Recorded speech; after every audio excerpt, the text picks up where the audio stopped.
Hey guys, welcome back to my YouTube channel. तो आज हम अपोज सीरीज को फिर से कंटिन्यू करने जा रहे हैं। अगर आपने प्रीवियस चैप्टर्स की एक्सप्लेनेशन नहीं देखी है तो आप देख सकते हो, प्लेलिस्ट में अवेलेबल है सेंशन टू गोडो नाम से, और प्लेलिस्ट का लिंक डिस्क्रिप्शन में भी है, तो आप डायरेक्ट वहां पर क्लिक करके देख सकते हो। तो जैसे कि हमने प्रीवियस चैप्टर में देखा था, लूजंग उस रैंकिंग लिस्ट में देखते और बोलते ये नाम तो जिया बोलती है कि उन सभी का नाम है जिन्होंने चैलेंज लिया था इस ओबेलिस्क का। लूजंग बोलता है सच्ची? तो फिर वो देख रहा होता है कि जिया 6th लेवल पे है सिर्फ अपने टैलेंट की वजह से, तो और कौन है उससे ऊपर। तो चैप्टर नंबर 136 की स्टार्टिंग होती है। लूजंग को यूशु का नाम दिखाई देता है। लूजंग बोल रहा होता है तो 4th लेवल पे है। जिया बोलती है सिर्फ 6 ही लोग हैं हमारी पूरी कॉन्टिनेंट की हिस्ट्री में जो 4th लेवल तक पहुंच पाए हैं। 2 उनमें से वो 10th लेवल पे है अभी। उनमें से एक यूशु है डीमन काइंड का, और अदर है मू क्युन्यांग डेमोनाइट्स की। लूजंग बोलता है अच्छा। लूजंग सोच रहा होता है मैंने कभी भी एक्सपेक्ट नहीं किया था कि यूशु इतना ज्यादा स्ट्रॉन्ग होगा। ऐसे तो वो सिर्फ 10th टायर जर्नल है, पर मुझे लगता है कि उसका टैलेंट ज्यादा खतरनाक है मुझसे, ये मेरे से ज्यादा स्ट्रॉन्ग हो सकता है। लूजंग बोलता है कि तुमने बोला कि सिर्फ 6 ही पीपल है 4th लेवल पे, अब मुझे मत बोलना कि उनसे ऊपर कोई भी नहीं गया अभी तक। जिया बोलती नहीं, वहाँ पे हैं। जो पहला नाम है सेकंड रो में, वो सुपर जीनियस थी हमारी डीमोनाइट में से 200 साल पहले, जिसका नाम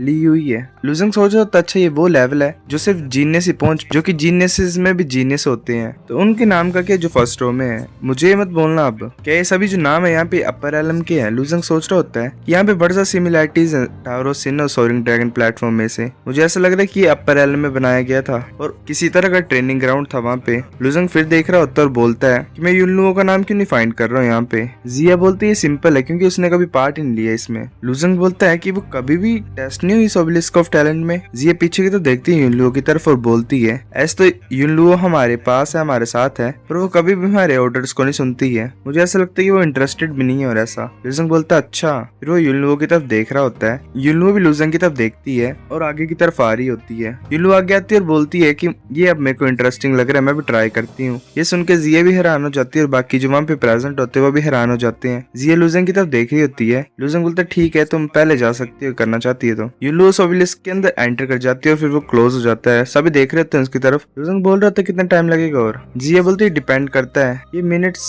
से कुछ घंटों तक भी जा सकता है। लूजंग देख रहा होता है लिस्ट में और फिर 9th लेवल में युनलुओ का नाम आ जाता है। लूजंग बोलता है 9th लेवल, ये सबसे ज्यादा बेकार रैंकिंग है, ये तो इम्पॉसिबल है। जिया बोलती है नॉर्मल है, अभी उसने स्टार्ट किया है, इसका नाम नीचे से ऊपर जाएगा धीरे धीरे। फिर वो 8th लेवल पे पहुंच जाता नाम। लूजंग सोच रहा था ये तो सच है, अब इसका नाम 8th लेवल पे है, फिर ऐसे 7th level, 6th level, 5th level. जिया बोल रही होती है तो बड़ा फास्ट है। फिर वो बोलती क्या रुक गया, तो बाकी जो होते हैं वो बोल रहे होते हैं ये तो बहुत बुरी बात है, ये थोड़ी सी नीचे है यूशु की। दूसरा बोल रहे होते हैं इतना बुरा नहीं है, ये बाकी रेसेस से तो अच्छा ही है। तो फिर जिया देख रही होती है तो जो उसका नाम होता है वो और ऊपर चल जाता है। जो बाकी होते हैं प्रेजेंट वहाँ पे वो बोल रहे होते हैं क्या 4th लेवल, अब तो इस 3rd में पहुंच गई। तो एक इंसान बोल रहा होता है कि ये बुरी बात है, अगर थोड़ी सी भी नॉर्मल होती तो इसकी एबिलिटीज की वजह से हम इंसान नई हाइट्स में पहुंच जाते, पर ये बुरी बात है कि वो हमारे किसी भी यूज में नहीं है। तो फिर युनलुओ 2nd लाइन में पहुंच जाती है लिस्ट में। तो बाकी बोल रहे होते क्या युनलुओ सेम रेलम में लियू की तरह। जिया सोच रही होती है कि मैंने युनलुओ के टैलेंट को अंडर एस्टिमेट किया था, अगर उसका लियू की तरह सेम लेवल है तो उसकी कैपेबिलिटीज तो बड़ी ज्यादा डेंजरस होंगी। जो लियू थी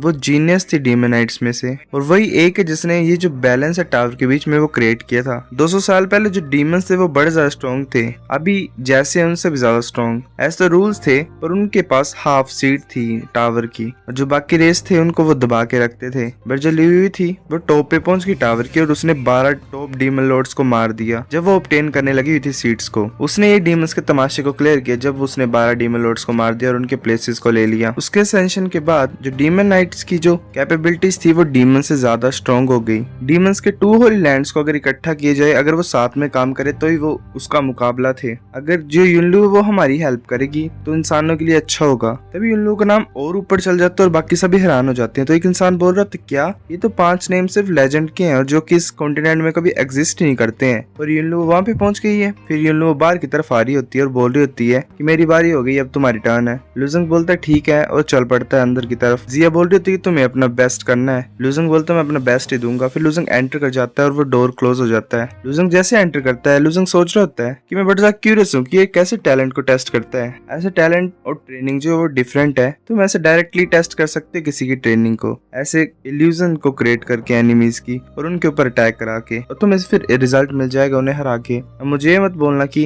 ये सेम होगा जैसे टेस्ट ऑफ लक था पहले की तरह, यहाँ पे कोई स्पेशल मेथड होगा क्या। लूजंग जैसे एंटर करता है लूजंग बोलता है अच्छा ये यहाँ पे है, तो उसके सामने बड़े ज्यादा ओबेलिस्क आ जाते हैं। लूजंग बोलता है क्या पावर ऑफ लो, ये तो सेम है जो मेरे पास है। मुझे लगता है कि ये कोई कोइंसिडेंस नहीं है। इन ओबेलिस्क ने मेरी अंदर जो पावर फ्लो है उसे सेंस कर दिया है, पर यहाँ पे जो है वो ज्यादा स्ट्रॉन्ग है ड्रैगन रेलम के अकॉर्डिंगली। लुजंग जैसे ओबेलिस्क के ऊपर हाथ रखता है तो फिर वो सोच रहा होता है नहीं, ये तो सेकंड लेवल पावर है लोज की। मैं कहीं भी फाइंड नहीं कर पा रहा था पावर ऑफ लो को क्लाउड टेम्पल में। मैंने कभी भी एक्सपेक्ट नहीं किया था कि मैं यहाँ पे प्लेस फाइंड करूंगा टावर ऑफ सिन में उन्हें ट्रेन करने के लिए। लुजंग ने ओबेलिस्क के ऊपर हाथ रखा होता है और बोल रहा होता है तो second level of low space है। मैंने पहले फर्स्ट लेवल के बारे में पढ़ा हुआ था। फिर जो बाकी ओबेलिस्क होते वो गायब हो जाते। लुजंग बोल रहा था बाकी को गायब हो गए, अब मुझे मत बोलना कि मैं सिर्फ एक को लर्न कर सकता हूँ। लुजंग सोच रहा होता है कि पहले मैं लो ऑफ स्पेस के ऊपर फोकस करता हूँ। मुझे ये नहीं पता कि जो टेस्ट है वो स्टार्ट हुआ है कि नहीं। लुजंग ऐसे ही कर रहा होता है उसे लर्न। लुजंग बोलता है रुको, कि टेस्ट कर रहा है कि मैं कितने ज्यादा जल्दी लो स्पेस को अंडरस्टैंड कर सकता हूँ। ठीक है, मैं अपना बुरा नहीं करूंगा, मैं अच्छे करूंगा। फिर ऐसे वो जो बाहर होते हैं इंसान वो देख रहे होते हैं लिस्ट की तरफ। जो डीमंस होते हैं वो बोल रहे होते हैं 8th 7th 6th, अब वो 6th लेवल पे है।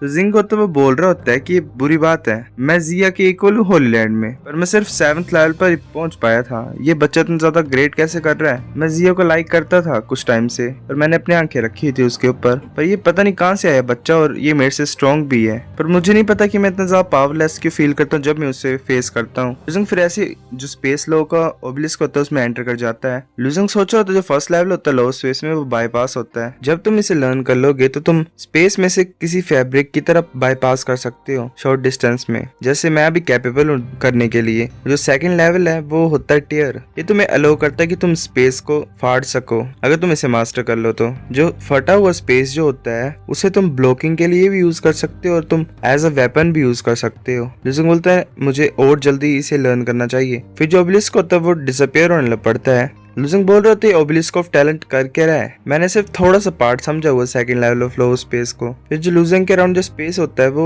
शेक कर रहा होता है और एक कट बन जाता है उसके सामने। वो कट होता है वो एक माउथ की तरफ फॉर्म हो जाता है और लुजंग की तरफ आ रहा होता है, पर लुजंग उसे डॉज कर लेता है। लुजंग सोच रहे होते तो स्पेस रिफ्ट्स हैं कि ये पार्ट है कि मेरे टेस्ट में ये ऐसा इसलिए कर रहे हैं ताकि जान सके कि मेरे लो स्पेस में अंडरस्टैंडिंग कैसे है। लुजंग की तरफ वो जो रिफ्ट्स होती है स्पेस की वो अटैक कर रही होती है। लुजंग उन्हें डॉज कर रहा होता है। बड़े ज्यादा लुजंग की तरफ आ रही होती है तो लुजंग बोल रहे होते तो कुछ ज्यादा ही है। लुजंग सोच रहा होता है अगर ये ऐसे मल्टीप्लाई होते रहेंगी तो मेरे पास स्पेस नहीं बचेगा डॉज करने के लिए। लुजंग सोच रहा होता है कि जब सी म्योंगलिंग अपनी बड़ी बड़ी स्वॉर्ड्स को समन कर रही थी मेरे को कट करने के लिए तो मैंने ऐसे स्पेस रिफ्ट्स को यूज किया हुआ था भागने के लिए, पर ये जो यहाँ पे मेरे को टुकड़ों में कर देंगे और डिस्ट्रॉय कर देंगे। अब मैं क्या करूँ, मैं कहाँ पे जाऊँ। लुजंग सोच रहा होता है जो फर्स्ट लेवल है स्पेस बाईपास का वो एक्चुअली में 2 पॉइंट्स को कंप्रेस करता है, और अगर तुम पास करना चाहते हो स्पेस के बीच में से तो तुम उस कंप्रेस स्पेस में से पास आउट होते हो, पर वो यहाँ पे काम नहीं करेगा। लुजंग बोलता है रुको। फिर लुजंग को एक आइडिया जाता है और बोलता है कि मैं समझ गया हूँ, मुझे वही करना चाहिए। लुजंग सोच रहा था स्पेस के पास अपनी स्ट्रक्चरल स्ट्रेंथ होती है, तुम इसे फोर्स से भी डिस्ट्रॉय कर सकते हो। जितना ज्यादा छोटा वर्ल्ड होगा उतना ज्यादा वीक स्ट्रक्चर होगा उसके स्पेस का और उसे फाड़ना उतना आसान होगा। जैसे रोड ऑफ ट्रायल में जो स्पेस था वो बड़ा ज्यादा अनस्टेबल था और वहाँ पे रिफ्ट जो थी मतलब स्पेस में क्रैक थे वो बिना किसी इंसान के इंटरवेंशन से भी क्रिएट हो जाते हैं। सो गाइस चैप्टर 136 इतना था। अगर आपको वीडियो पसंद आई तो लाइक करो, नहीं भाई फिर भी लाइक कर दो, शेयर करो दोस्त साथ, कमेंट करके बताओ अगर आपको वीडियो कैसी लगी, सब्सक्राइब करो। तब तक के लिए बाय बाय।